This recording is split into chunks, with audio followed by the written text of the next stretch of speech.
고대의 우스 땅에 욥이라는 사람이 살았습니다. 그는 온전하고 정직하며 하나님을 깊이 경외하고 모든 악에서 멀리 떠나 있었습니다. 욥은 동방의 모든 사람 중에서도 가장 큰 부자였습니다. 그에게는 사랑스러운 아들 7과 아름다운 딸 3이 있었고, 그의 재산은 헤아릴 수 없을 정도로 풍요로웠습니다. 양이 7,000마리, 낙타가 3,000마리, 소가 500겨리, 그리고 암나귀가 500마리에 이르렀으니 그의 소유는 그 시대의 모든 부자를 능가했습니다. 욥의 자녀들은 차례대로 각자의 집에서 잔치를 베풀고 즐거운 시간을 보냈습니다. 그때마다 욥은 자녀들이 혹시라도 잔치 중에 마음으로 죄를 지었을까 염려했습니다. 그는 자녀들의 수요대로 번제를 드려 그들을 성결하게 했습니다. 새벽 일찍 일어나 이 의식을 행하는 것은 욥이 늘 행하는 일이었습니다. 그의 이러한 깊은 신앙심과 변함없는 경건함은 하늘의 하나님께서도 인정하실 만큼 위대한 것이었습니다. 어느 날 하늘의 아들들이 하나님 앞에 나왔을 때 사탄도 그들 가운데 하나님 앞에 나왔습니다.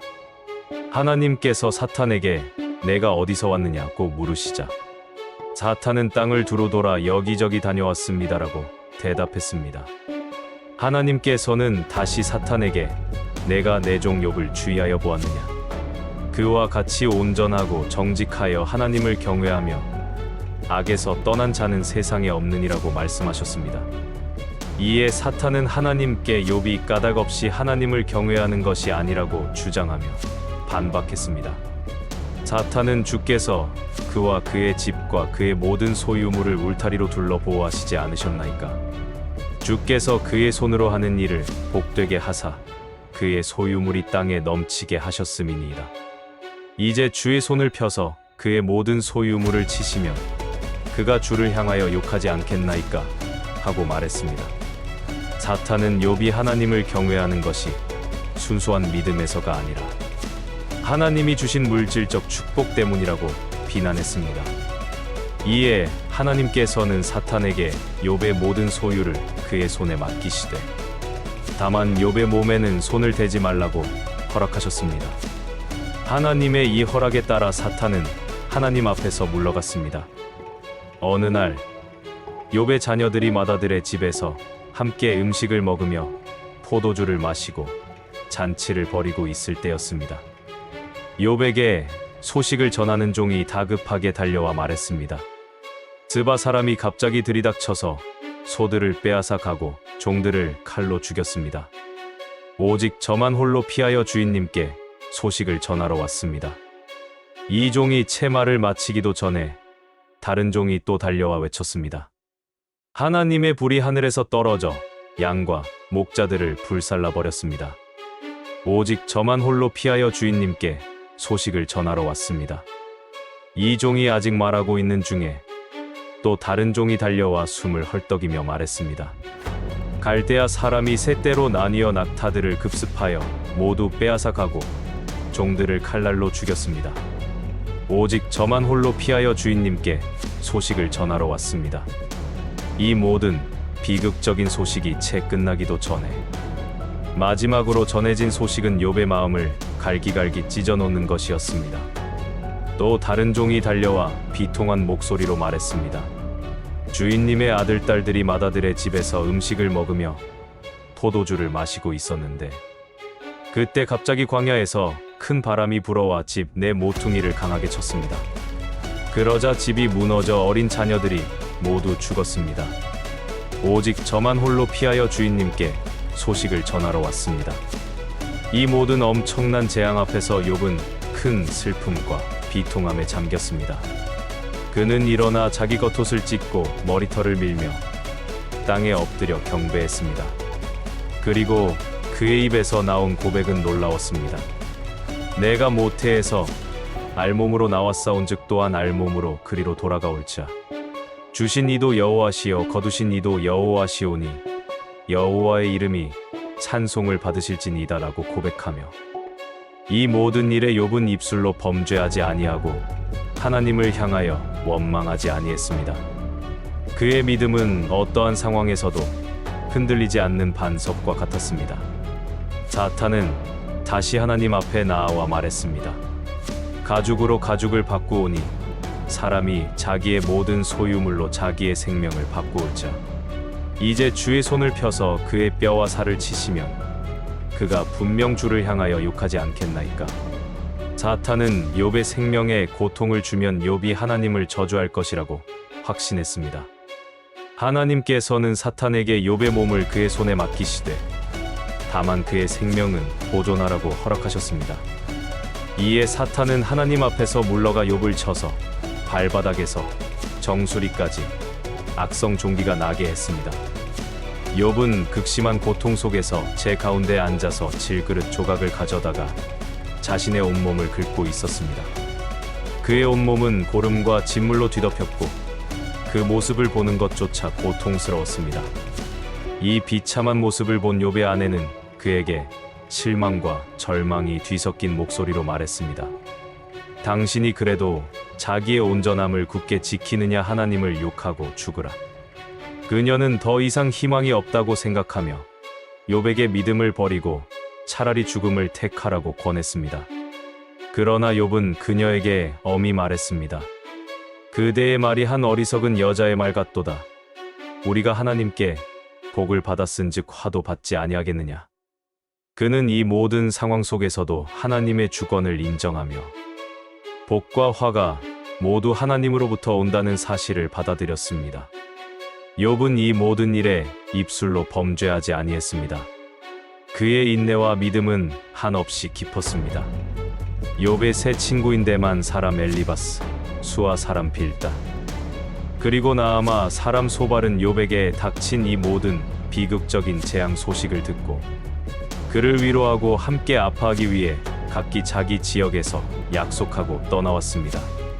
그들은 욥의 모습을 보고 멀리서도 그를 알아보지 못할 정도로 끔찍하게 변한 모습에 충격을 받았습니다. 그들은 소리내어 울며 자기의 겉옷을 찢고 하늘을 향하여 티끌을 날려 자기 머리에 뿌렸습니다. 그리고 그들은 욥과 함께 땅에 앉아 이래동안 밤낮으로 아무 말도 하지 않고 침묵했습니다. 그들이 욥에게 아무 말도 하지 못한 것은 욥의 고통이 너무나도 심함을 보았기 때문이었습니다. 7일 밤낮의 침묵 후에 욥은 입을 열어 자기가 태어난 날을 저주했습니다. 그는 차라리 태어나지 않았더라면 좋았을 것이라고 절규하며 왜 자신에게 이러한 헤아릴 수 없는 고통이 닥쳤는지 알 수 없어 괴로워했습니다. 그의 마음속에는 깊은 절망과 고뇌가 가득했습니다. 엘리바스는 욥에게 죄를 지었으므로 고통받는 것이라고 주장했습니다. 그는 생각하여 보라, 죄 없이 망한 자가 누구인가, 정직한 자의 끊어짐이 어디 있는가라고 말하며 무죄한 자가 고통받는 것을 본 적이 없다고 강조했습니다. 빌닷은 욥의 자녀들이 죄를 지었으므로 그들이 죽임을 당한 것이라고 암시하며 욥이 만일 의로우면 하나님께서 그를 회복시켜 주실 것이라고 냉정하게 말했습니다. 소발은 욥이 숨긴 죄가 분명히 있을 것이라며 하나님께서 그의 죄를 심판하고 계시다고 몰아붙였습니다. 그는 욥의 죄악을 들춰내려는 듯이 말하며 욥이 하나님 앞에서 회개해야 한다고 강력히 주장했습니다. 욥은 친구들의 말을 하나하나 반박했습니다. 그는 자신이 죄인이 아님을 굳게 주장했고 자신의 고통이 죄로 인한 것이 아니라 하나님의 주권적인 뜻 안에 있음을 역설했습니다.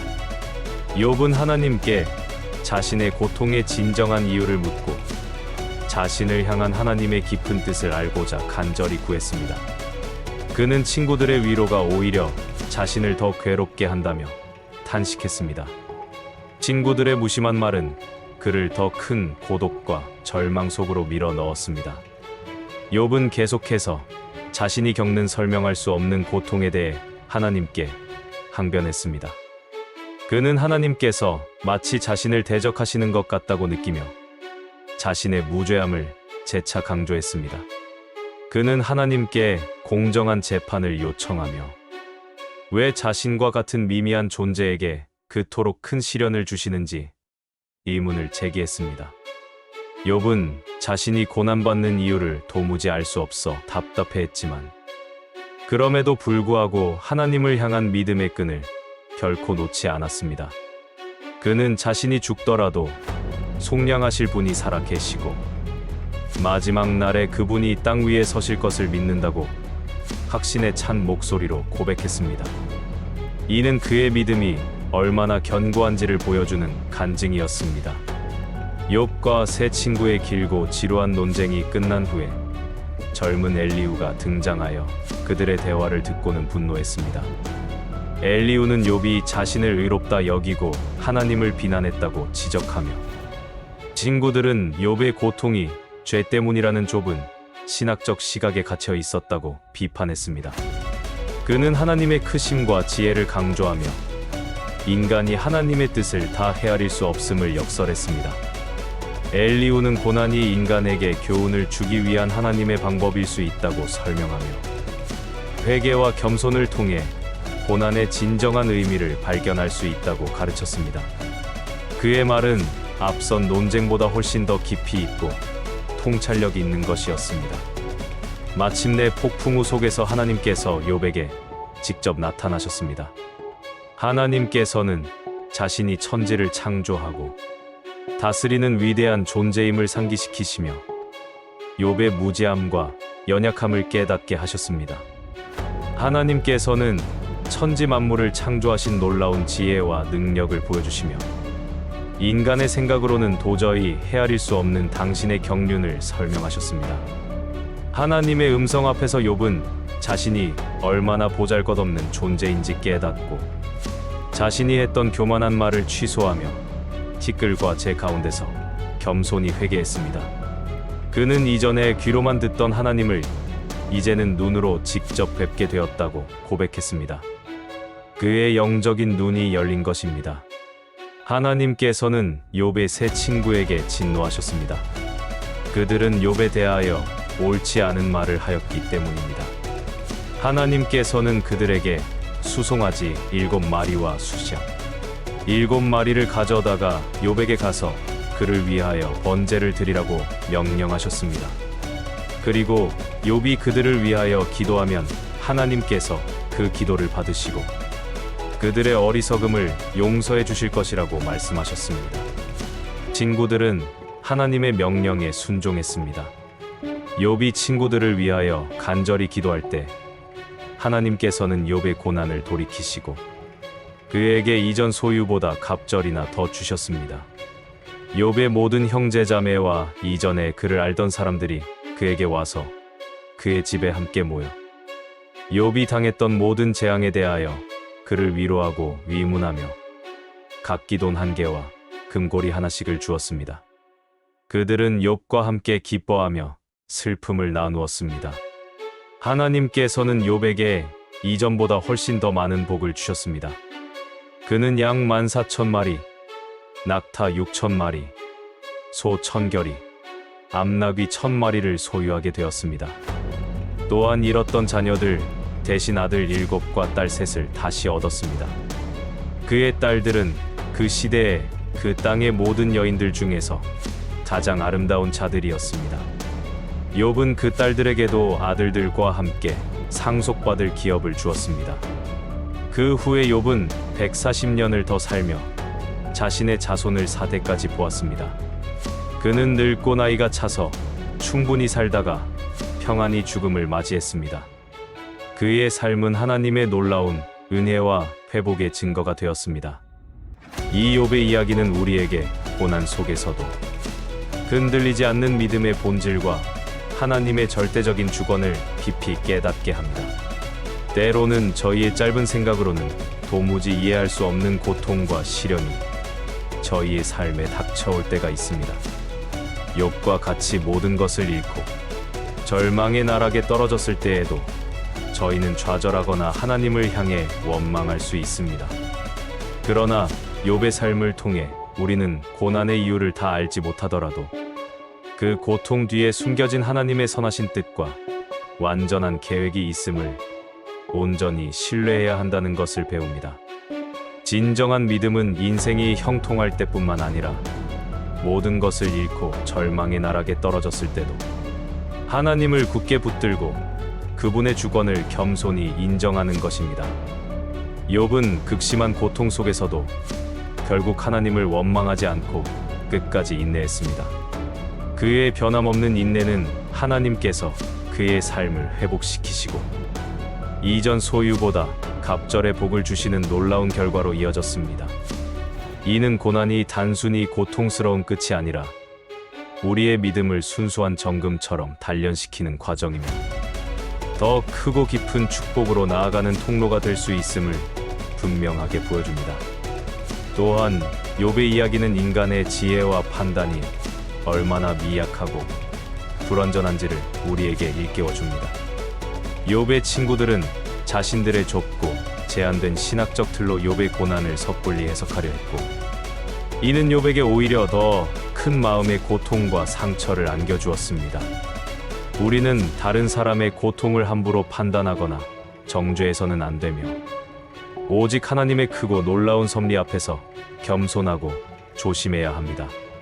고난은 하나님을 더 깊이 알아가는 가장 귀한 기회가 될 수 있습니다. 욥은 고난을 통해 이전에 귀로만 막연히 듣던 하나님을 이제는 눈으로 직접 뵙는 생생한 영적인 체험을 했습니다. 우리에게 닥치는 시련들은 어쩌면 하나님께서 우리를 더 가까이 부르시고 그분의 참되고 온전한 모습을 보여주시기 위한 특별하고 깊은 섭리일 수 있습니다. 우리는 고난을 통해 세상의 덧없음과 허무함을 깨닫고 영원하고 변치 않는 가치를 추구하게 됩니다. 이러한 깨달음을 통해 우리의 삶의 방향이 새롭게 정립될 수 있습니다. 주님, 때로 저희의 삶에 이해할 수 없고 감당하기 힘든 고통과 시련이 예고 없이 닥쳐올 때가 있습니다. 욥과 같이 모든 것을 잃고 깊은 절망의 한가운데 서 있을 때에도 저희의 마음이 주님을 향한 굳건한 믿음에서 결코 벗어나지 않게 붙들어 주시옵소서. 저희의 연약함으로 인해 주님을 원망하거나 불평하는 어리석음을 범치 않게 저희의 입술과 마음을 지켜 주시옵소서.